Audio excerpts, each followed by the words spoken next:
J'ai jamais travaillé avec des détenus? Si, un petit peu. Mais c'était des jeunes en difficulté qui avaient fait des conneries. Ah d'accord. C'est pas pareil. Hein. Je t'ai dit je pouvais. Alors là, je m'appelle Étienne, je suis comédien. On va faire des sketchs, nous, monsieur. Bah ouais, nous on va faire du stand-up. Les sketchs, c'est pas trop mon truc. Moi, je fais du théâtre. Mais c'est bizarre, on vous a jamais vu. T'es con quoi, il serait une star, il serait pas avec nous, tu réfléchis un peu. Vous êtes pas dans un théâtre ici. Vous êtes dans une prison. Avec des délinquants, des criminels. Ah, tu parles pas comme ça, moi. Attends, je te parle comme je veux, je suis metteur en scène ici. Moi, je veux que les spectateurs, ils oublient d'où vous venez. Je crois qu'on oublie d'où on vient, non? Étonnez-nous. Ça, vous l'emporterez avec vous. Personne ne viendra vous le piquer, ça.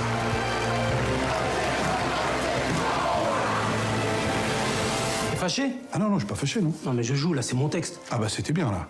C'était juste, non? Et bonsoir Luna. Bonsoir Nicolas. Après des mois d'attente, le mythique Festival de Cannes s'est ouvert hier. Et oui Nicolas, et cette année ce sera une mini-édition puisqu'elle ne dure que jusqu'à demain, mais c'est quand même une grande joie pour les amoureux du cinéma. Hier ils ont pu renouer avec le célèbre tapis rouge du Palais des Festivals. Alors cette année, seuls 4 films seront présentés. Et hier c'est le réalisateur français Emmanuel Coursol qui a présenté sa comédie tragique Un triomphe que vous avez pu voir en début de chronique. Juste à l'instant. Juste à l'instant. Et donc évidemment, des mesures sanitaires ont été mises en place, port du masque, distanciation sociale, et les invités ont même été priés de ne pas trop flâner sur le tapis rouge pour éviter les regroupements.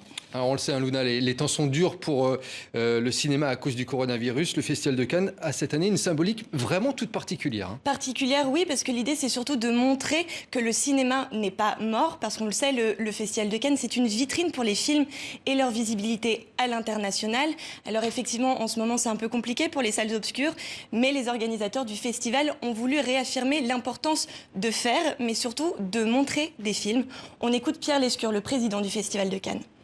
C'était important d'avoir cette rencontre avec les Cannois, qui n'ont pas eu de festival, qui n'ont pas eu d'événement depuis 6 mois, alors que c'est le cœur, c'est la vie, c'est l'économie de cette ville qui se bat vachement bien. On avait envie de venir là. C'est pour ça que je vous dis une réunion d'amitié. On a déjà, avec le Palais, avec David Lisnard, le maire de Cannes, on a déjà projeté 1 ou 2 dates possibles de se décaler en juin ou juillet, mais Cannes 2021 aura lieu. Pierre Lescure, donc très enthousiaste pour l'édition 2021. Bon, il dure 3 jours ce Festival de Cannes, Luna. Concernant la remise des prix, ça va se passer comment cette année? Alors, elle aura lieu demain, mais attention, la célèbre Palme d'Or ne sera décernée qu'à un court-métrage. Cette année, il y en a 11, dont 2 Français, un Canadien et un Belge. Une sélection très francophone, Nicolas. Bon, cette édition 2020, elle est un peu chamboulée, mais c'est pas vraiment la première fois que le Festival de Cannes fait face à ce genre de difficultés dans toute son histoire. Non, effectivement, le Festival de Cannes a déjà su surmonter ce genre d'épreuve.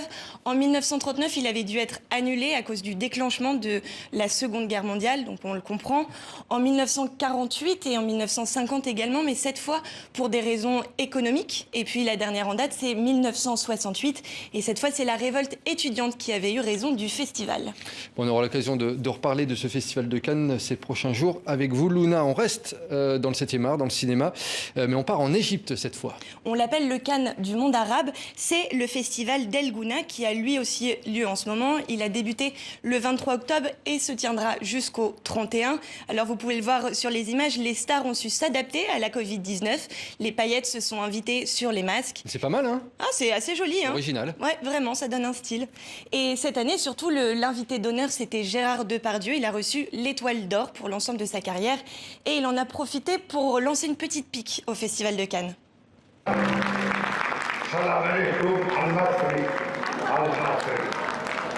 Gouna, très grand festival. Merci, je suis très honoré de recevoir cette étoile. C'est un festival qui n'est pas comme les autres, parce que la Cannes, c'est un peu la merde. Encore une fois, merci. Spasiba большое. Thank you very much. Shukran. Shukran. Voilà, un mot concernant Gérard Depardieu. On a appris ce mercredi la réouverture de l'enquête pour viol contre l'acteur français, une plainte déposée par une jeune comédienne qui l'accuse de l'avoir abusé sexuellement en 2018, une plainte qui avait été classée sans suite il y a un petit peu plus d'1 an. On passe à toute autre chose, Luna, avec la mort d'Alain Rey à l'âge de 92 ans. C'était un amoureux des mots et de la langue française. C'est une immense perte parce qu'effectivement, Alain Rey, c'était le monument de la langue française. C'est simple, on dit même que c'était un dictionnaire vivant. Et d'ailleurs, on lui doit le dictionnaire Le Robert, que ce soit le grand comme le petit, qui sont aujourd'hui des vraies références. Alors, Alain Rey ne s'est pas arrêté à ça. Il a aussi fait de la télévision et de la radio. Il a d'ailleurs bercé toute une génération sur France Inter, où chaque jour, il décortiquait des mots de l'actualité. Alors effectivement, on pourrait parler des heures d'Alain Rey, l'amoureux des mots. Il a effectivement enrichi la langue française, mais surtout, ce qu'il faut retenir, c'est qu'il l'a ouverte au grand public. Et on écoute d'ailleurs le grand professeur de TV5 Monde, Bernard Cerchilini, qui lui rend hommage. J'ai perdu un maître, un ami très cher, un modèle. Ce que Alain nous laisse, c'est l'idée que pour être un très grand linguiste, il faut non seulement avoir un savoir gigantesque, et le sien était immense, mais il faut une culture gigantesque et variée. Alain était aussi gastronome. Aller au restaurant avec lui était un bonheur. Musicologue, ami des peintres, ami des écrivains, bien sûr. Et il faut avoir de l'amour. Très bel hommage en effet de Bernard Cerchilini après la mort d'Alain Rey. Merci Luna. Merci, on vous Nicolas. dit à demain. Et à on demain. va continuer à rendre hommage à Alain Rey.